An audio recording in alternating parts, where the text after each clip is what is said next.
e achava que tinha poder suficiente para impedir que esse tipo de coisa acontecesse. Ele aprendeu que não tinha. E eu não tinha nenhum profissional de inteligência comigo para questionar o que estava acontecendo diante de mim. Mas eu já era usuário de informações de inteligência há uns 40 anos, então entendi um pouco do que o Larry estava dizendo sobre o que estava acontecendo. E ao que parece, nada mudou. Na verdade, piorou. Piorou mesmo. It's gotten worse, actually.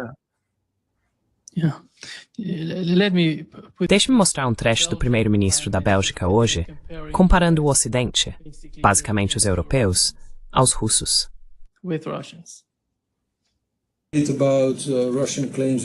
Trata-se de reivindicações russas em tribunais russos. Elas não serão aplicáveis na União Europeia. Isso é algo sobre o qual somos bastante claros, porque a Rússia não é um Estado de direito. Se quiserem confiscar ativos na Rússia, provavelmente o farão, e podem iniciar muitos processos judiciais. Essa é uma forma de intimidação. Eles têm muitas formas de intimidação.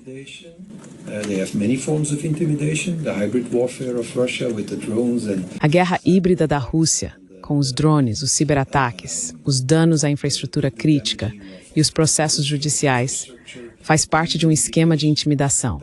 E nós não vamos recuar diante disso. Isso, na minha cabeça, não tem papel algum. E eu não lhes dou muita chance contra a Euroclear, porque a Euroclear age exatamente de acordo com o direito internacional.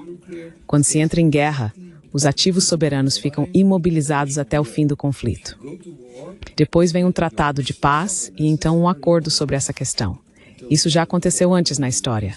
Ainda estamos em território desconhecido. As medidas que tomamos com os lucros extraordinários, essa é a galinha dos ovos de ouro, também são juridicamente muito sólidas. Temos plena certeza de que a Euroclear está agora em conformidade com o direito internacional e financeiro.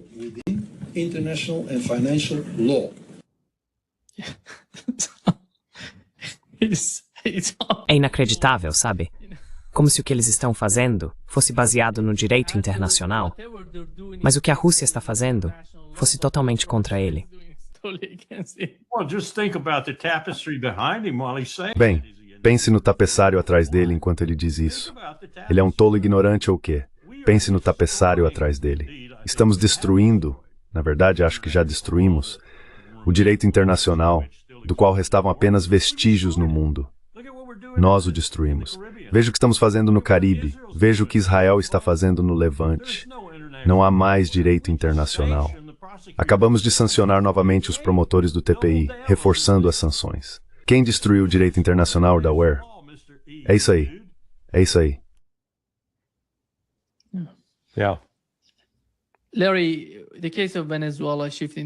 Larry, no caso da Venezuela, mudando um pouco o ano, o que está acontecendo? E você acha que é tudo algum tipo de encenação por causa do caso Epstein? O que Donald Trump está enfrentando nos Estados Unidos em termos de política interna e da base, sabe? O movimento MAGA?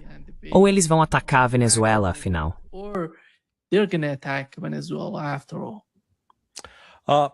Eles podem saber para atacá-lo. Mas, de novo, o que o Tucker disse, desculpe interromper. Tucker disse que eles vão atacar-se. Ele estava ouvindo isso de algumas pessoas.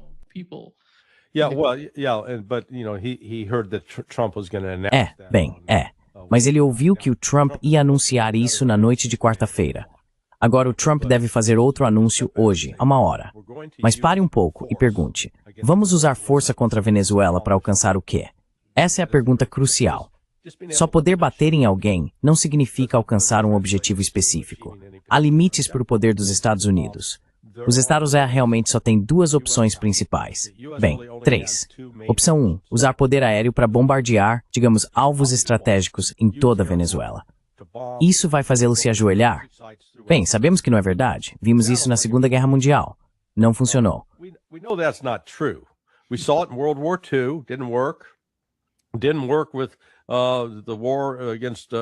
Não funcionou na guerra contra o Iraque em 2003. Não funcionou contra o Vietnã. Então isso é apenas, você sabe, a fantasia sexual selvagem de oficiais da Força Aérea, certo? Eles vivem nesse mundo de fantasia. Opção 2. Enviar forças convencionais para tomar território. Certo. Bem, a Venezuela é, como eu já disse antes, 3 vezes o tamanho do Vietnã. E tivemos dificuldades para conquistar e controlar o Vietnã com 543 mil soldados em 69. Não temos esse número no exército dos Estados Unidos agora. Quero dizer, mesmo que juntássemos cada pessoa disponível no mundo, ainda assim não chegaríamos a mais de 470 mil. Então a terceira opção, e na verdade foi o que me disseram, é o que está em andamento.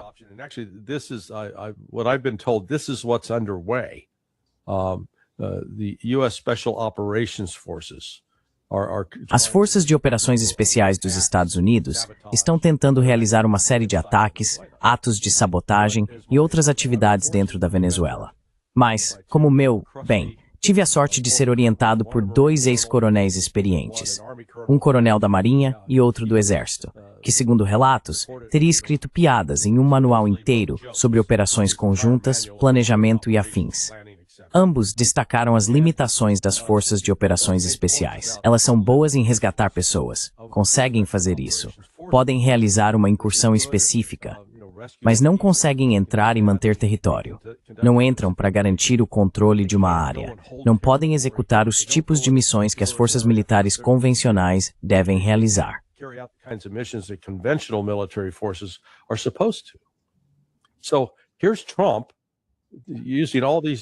Então aqui está Trump usando todas essas diferentes ameaças para tentar coagir Maduro a deixar o poder. Depois a CIA atua nos bastidores, tentando subornar generais suficientes para atrair Maduro. A partir desse ponto, não importa quem seja colocado como presidente na Venezuela, essa pessoa não terá legitimidade. E há venezuelanos suficientes com armas, com fácil acesso para se mover entre as fronteiras, com o Brasil e a Colômbia, o que cria as condições para uma grande insurgência. Acredito que isso será acompanhado, se os Estados Unidos seguirem por esse caminho, por sabotagens nos campos de petróleo, porque qualquer tentativa do Ocidente de assumir o controle deles vai provocar ataques internos.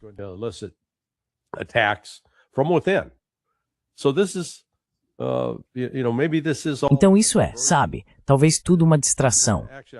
Na verdade, acho que a verdadeira intenção é tentar limitar o poder da China e a influência da China na Venezuela. Mas, novamente, isso não vai funcionar, porque já expusemos a fraqueza dos Estados Unidos. Sim, podemos colocar muitos navios grandes no mar, sim, podemos fazer alguns aviões voarem por aí, parecemos poderosos, mas os Houthis expuseram nossa fraqueza.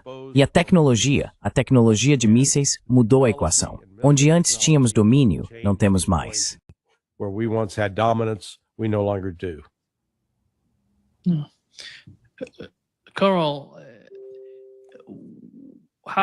Coronel, como o senhor vê as conexões entre o caso da Venezuela e o caso do Oriente Médio? Veja, algumas pessoas podem dizer que se algo acontecer no Oriente Médio, o Irã fecharia o Estreito de Hormuz e talvez no Mar Vermelho influenciaria o Bab el-Mandab por meio dos Houthis. Então, como os Estados Unidos podem equilibrar o mercado de energia? Isso envolveria a Venezuela. A entrada da Venezuela ajudaria, de alguma forma, a equilibrar o mercado. Isso está relacionado à situação no Oriente Médio? Ou talvez a nova guerra entre o Irã e Israel?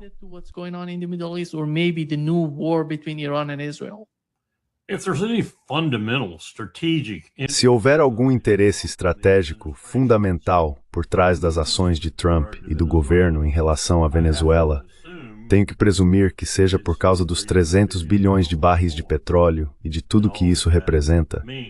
Desafiar as tentativas de outros países de denominar as vendas mundiais de petróleo em moedas diferentes do dólar, o que seria catastrófico para nós, ou simplesmente querer aquele petróleo porque a Venezuela o possui e, como Trump disse, é nosso petróleo. Na verdade, não importa quais sejam as razões. Se esse for o propósito fundamental disso tudo, acho que vai fracassar. Realmente acho que vai fracassar pelos motivos que Larry acabou de expor.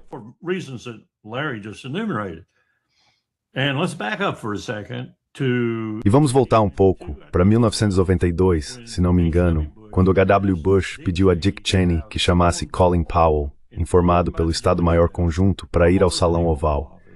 Cheney o acompanhou como secretário de Defesa e fez um informe ao presidente sobre o que seria necessário para acalmar a situação, se não alcançar algum tipo de vitória na Sérvia e nas áreas ao redor.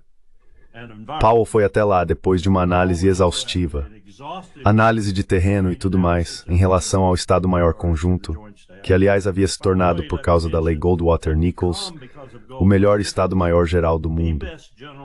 Eu compararia ao Estado-Maior alemão imediatamente antes e durante as fases iniciais da Segunda Guerra Mundial. Era algo preciso.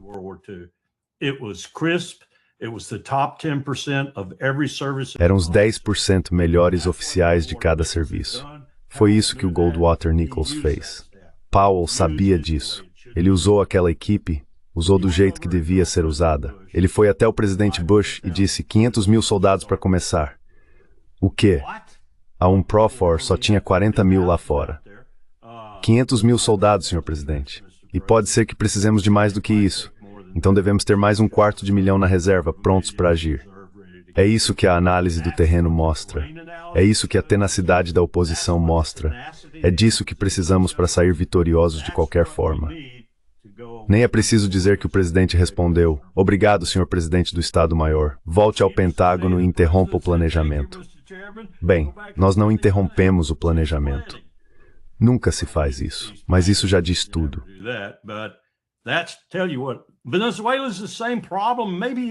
A Venezuela é o mesmo problema, talvez até maior. Dei uma boa olhada no mapa. Tem um grande atlas que mostra tudo o que você quiser ver. Estudei ele ontem à noite. Você quer falar sobre o Vietnã vezes 10. Talvez não com a mesma tenacidade dos asiáticos. Reconheço isso. Eles são soldados muito melhores do que a maioria das pessoas no hemisfério ocidental, de qualquer país, inclusive o nosso. São realmente soldados excelentes. Nem sempre são tão habilidosos em estratégia, a menos que você chegue ao nível do Japão e encare a questão nesse patamar. Aí sim, há uma estratégia bastante astuta. Mas, no nível mais básico, você luta com eles até a morte. Quero dizer, até a morte. Soldados de uniforme caqui com estrela vermelha do NVA ou Vietcong, nesse caso.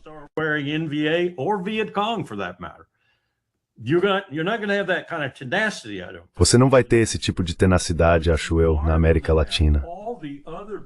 Mas você vai ter todos os outros problemas e um certo grau de tenacidade. Então você vai perder. Você vai perder em qualquer um desses cenários que o Larry acabou de mencionar, que provavelmente são os únicos 3 que realmente importam e os únicos 3 que o Pentágono analisou. Você vai perder. Então por que faria isso? Essa é a minha pergunta fundamental. Por que faria isso? A menos que esteja blefando e espere que no fim das contas o blefe resulte em um acordo com Maduro que seja vantajoso para os dois lados. Porque caso contrário, você está em apuros, em sérios apuros. E você já está em apuros, de uma ponta do mundo à outra.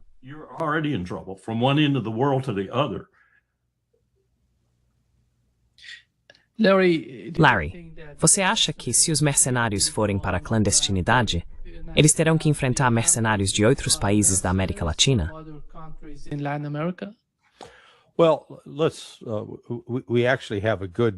Bem, na verdade, temos um bom estudo de caso, por assim dizer, bem ao lado, na Colômbia.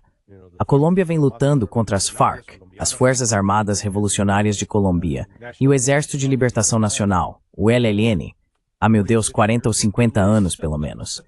E apesar de toneladas de assistência militar dos Estados Unidos e de muita ajuda financeira, a Colômbia não conseguiu derrotar esses guerrilheiros, porque o terreno é simplesmente difícil demais. Eles não estão confinados em Itália.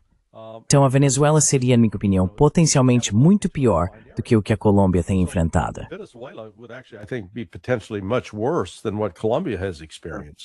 Muito mais água. Sim, sim. Então isso você sabe, é só de novo, a ignorância sobre o território, a ignorância sobre o povo, a ignorância sobre a história. Você sabe, muita gente em Hollywood tende a apresentar uma imagem do governo dos Estados Unidos, especialmente da CIA, como um grupo de pessoas muito inteligentes que entendem o panorama geral e têm todos os detalhes à mão. Não. Eu sempre disse que em vez de Sean Connery e Pierce Brosnan, o que temos é o Gilbert, certo? Gilbert é uma representação muito mais precisa do que é a CIA, especialmente no lado analítico da instituição. Não há incentivo, especialmente agora, para que os analistas digam a verdade. Na verdade, o Washington Post informou no início deste ano, em março, que quando a CIA divulgou um relatório diário presidencial, afirmando que a Rússia não estava realmente levando a sério as condições que Putin havia estabelecido em junho de 2024, os analistas do Bureau de Inteligência e Pesquisa do Departamento de Estado discordaram.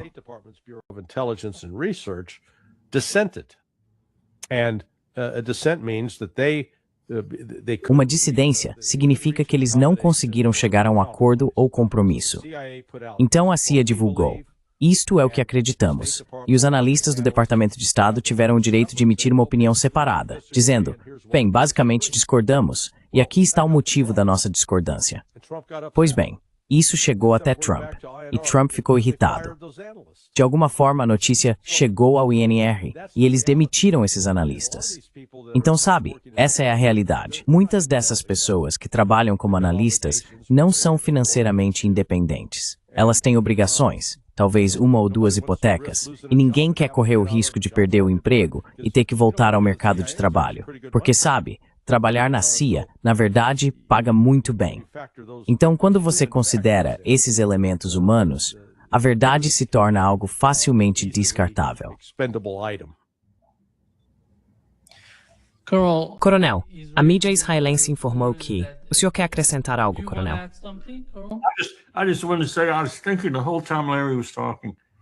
Eu só quero dizer que enquanto Larry falava, eu fiquei pensando o tempo todo em como avançamos desde aquele momento. Gostaria de lembrar as datas, mas minha memória anda falhando ultimamente. Simão Bolívar estava no auge, e eu até me lembro, acho que ele estava em Caracas, e o Marquês de Lafayette apareceu com uma carta de George Washington. Bolívar disse ao Marquês: que honra ter diante de mim os maiores defensores da liberdade sobre a face da terra. Porque ele tinha uma carta de George Washington para Simão Bolívar. Você, meu caro Marquês, e o homem que escreveu a carta. Como avançamos desde aquele dia na América do Sul. É isso.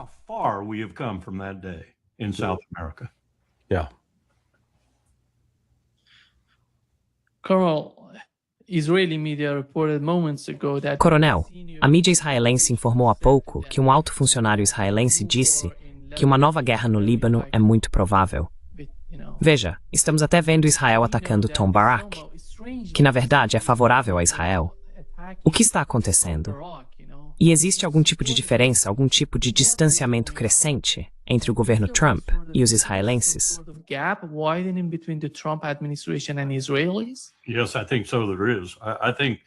Sim, acho que há.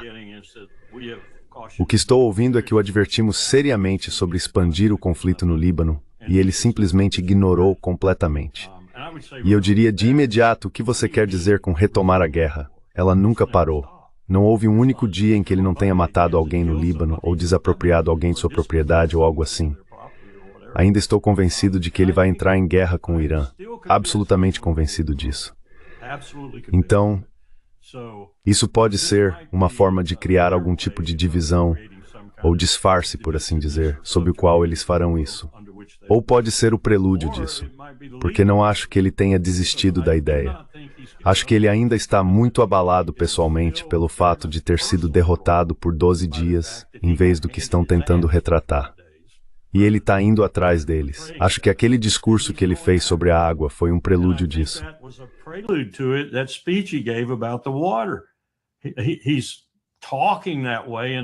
Ele está falando desse jeito, em um sentido propagandístico, porque ainda acha que a maioria do povo iraniano, ou pelo menos uma parte considerável, vai se levantar e recebê-lo como um conquistador.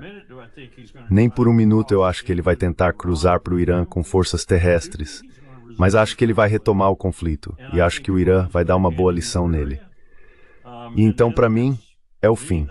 É o fim para Israel, porque não vamos salvá-lo. Posso estar errado. Donald Trump pode me provar errado e fazer isso. Mas então, o que seria esse resgate? Pode ser um resgate interno. Pode ser os Estados Unidos cometendo o mesmo erro que Israel acabou de cometer para fazê-los entrar. Deus sabe. Quero dizer, temos todo tipo de cenário pelo mundo agora que poderia acabar com o império muito mais rapidamente do que eu imaginava.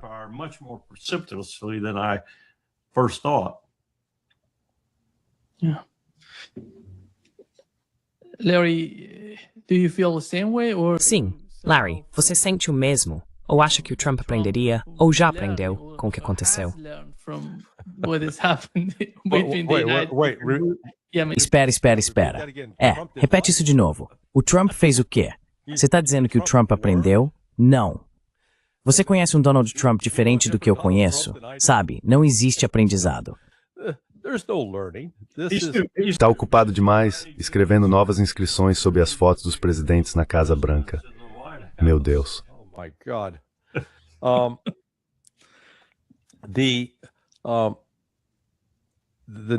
A ideia de que Trump está jogando algum tipo de xadrez 3D, na minha opinião, é completamente risível. Ele lê pesquisas e é singularmente péssimo em escolher as pessoas que vão trabalhar para ele. Normalmente, você pensaria que, se está em uma posição dessas, como CEO, como chefe, como cara no topo, gostaria de ter ao seu redor pessoas competentes, com bom julgamento, que reconhecem que você não sabe tudo e que precisa de gente com expertise em diferentes áreas, que saibam mais do que você e em cujo julgamento você confie. Pois bem, nada disso se aplica a Trump. Quero dizer, o Pete Hegseth é, sabe, o secretário da ofensa, não quero chamar assim, mas é o que parece. The Secretary of Offense. I don't want to call it. It's not defense, and I'm not going to call it war. So he's just the. Não é defesa, e eu não vou chamar isso de guerra. Então ele é apenas ofensivo, certo? Ele é o secretário do ethos guerreiro. Mas ele não tem experiência real e não demonstrou bom senso nem na vida pessoal. É preciso alguém que possa explicar, militarmente, o que é e o que não é possível se você vai usar força militar. Trump não tem profundidade em relação à lei, e por isso ele vê, bem, ele é como o americano médio lendo um romance de Tom Clancy. Ei, tudo bem matar os caras maus, sabe? Tudo bem torturá-los para conseguir, sabe? Como na série de TV 24 Horas, em que quase todo episódio alguém é torturado para obter as informações necessárias para salvar vidas.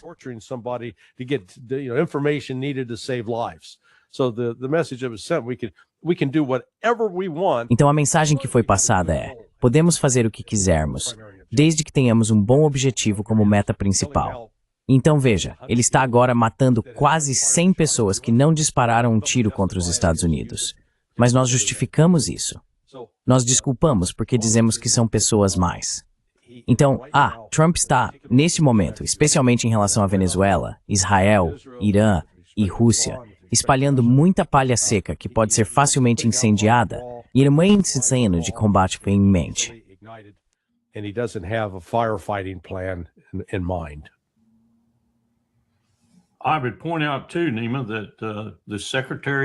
Eu também gostaria de destacar, Nima, que o secretário da Guerra realizou uma reunião de oração no pátio central do Pentágono há alguns dias, onde Franklin Graham, que anteriormente não tinha permissão para entrar e falar do jeito que queria com os soldados, marinheiros, aviadores, fuzileiros navais e outros, foi convidado a discursar.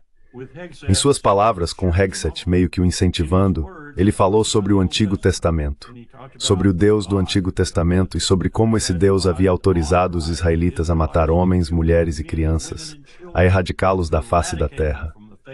Sobre o que ele estava falando em relação aos acontecimentos atuais. E ele dizia isso aos soldados, marinheiros, civis e outros que estavam reunidos ali. É aí que estamos com esse sujeito. Esse cara é pior do que um segundo tenente no comando do Pentágono.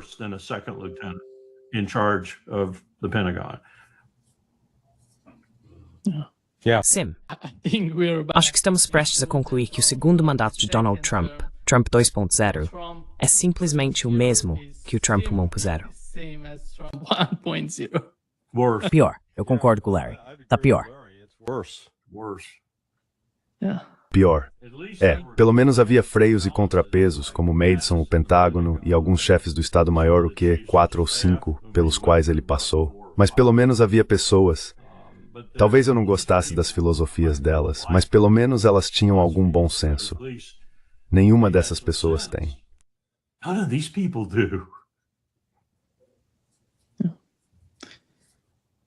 Muito obrigado, Larry Wilkerson e Larry C. Johnson. Foi um grande prazer. A gente começa o fim de semana das pessoas deixando elas deprimidas. Esqueci de dizer, Larry, neste podcast, esqueci de mencionar que você acabou de derrubar tudo com a sua cadeira. It's my, look, it's my, Olha, é minha camiseta do Papai Noel. Você vê o Papai Noel? Ah, que bonito. Tive que espalhar o espírito natalino. break out the Christmas cheer. Você precisa estar numa praia com uma cerveja na mão. Yeah. With the drinking a mic. Bebendo um Mai Tai. Um Mai Tai seria melhor. Tudo bem, muito obrigado. All right. Thanks so much. Até logo. Cuide-se. Tchau, tchau.